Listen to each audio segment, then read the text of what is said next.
dobra, no to będziemy mogli zaczynać z tą częścią właściwą. W taki sposób też nie warto robić z oknami. Tak też nie. Tak też niekoniecznie. Tak niekoniecznie. Niedawno przeprowadziliśmy szkolenie dedykowane osobom prowadzącym lub zamierzającym podjąć działalność w branży mycia okien i elewacji. No dobra, no teraz jak myć, aby to było najbardziej efektywne? Pierwszy dzień był poświęcony technologii WaterFed. Najpierw musimy poznać całą teorię, czym w ogóle jest sama woda demineralizowana i jak się ją pozyskuje. Widzicie go tutaj stoi, wpina się w źródło, że tak powiem, z kranu. Bezpośrednio na zleceniu musimy mieć źródło wody. Z drugiej strony wpina się już cieńszy wężyk, który prowadzi wodę do kija. Tutaj macie przykład takiego pada, czyli możemy myć szczotką, odwrócić kij o 180 stopni, doczyścić padem, myć dalej szczotką. Fajne rozwiązanie bardzo.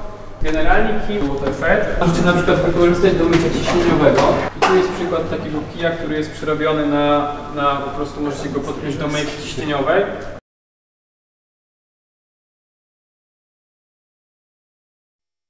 Drugiego dnia skupiliśmy się na metodach tradycyjnych. Jak myć okna tradycyjne, aby było jak najbardziej efektywne? No bo pamiętajcie o tym, że dążymy do tego, żeby każdy obszar swojego biznesu jak najbardziej optymalizować. No i tutaj bardzo dużo możecie zdziałać, jeśli chodzi o technikę mycia, jakie narzędzia wykorzystujecie do jakich przeszkleń. Naprawdę tutaj można przyspieszyć i dwukrotnie wykonanie jakiejś usługi. No i co jest kluczowe, to jest taka suma generalnie narzędzi i umiejętności waszych. W ten sposób patrzycie cały czas na ten rand, patrzycie na ściągaczkę, generalnie nie na szybę, przynajmniej jak się uczycie. Uczestnicy mieli okazję poznać narzędzia i teorię. Tutaj jest membrana odwróconej osmozy. W tej membranie woda dzieli się na czystą i brudną.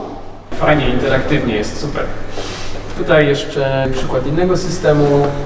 Dlaczego warto w ogóle myć, nie? Czas wykonania jest szybszy, no to też zarobki są większe. Mieli też okazję sprawdzić nowo poznaną wiedzę w praktyce. Testujcie, śmiało. Bierzcie sprzęt jak leży, próbujcie każdym sprzętem.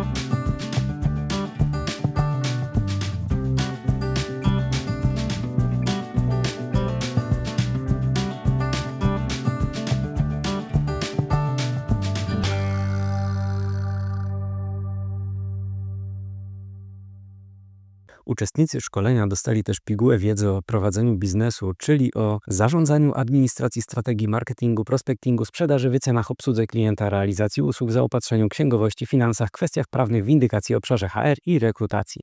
Opowiem wam o wszystkich obszarach, na które ja dzielę biznes. Tak, generalnie, żeby wycenić usługę, to musicie poznać wszystkie koszty działalności, które wy macie.